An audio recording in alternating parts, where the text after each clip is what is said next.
مجھ پہ سوال کرو کہ زہرا دائیں ہاتھ سے تسبیح کیوں نہیں کرتی تھی؟ جب مسلمانوں نے علی کے گلے میں رسی ڈالی ہے، یہ علی کو کھینچ کے باہر لے کے جا رہے تھے، زہرا کو پہلو کا زخم بھول گیا، زخمی زہرا اپنے تلوے لگا کے اٹھی ہے، بی بی علی کے پیچھے دوڑی، بی بی نے علی کی عبا میں ہاتھ ڈالا، ایک کتے نے تلوار کا دستہ نکالا، اس نے بطول کے ہاتھ پہ تلوار کا دستہ مارا، بطول رو کے کہتی ہے یا علی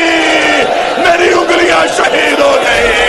سکون تھا کہیں نہیں، اب جی نہیں سکوں گی، یہ زہرا کو تھا یقین، اس درجہ زخم کھائے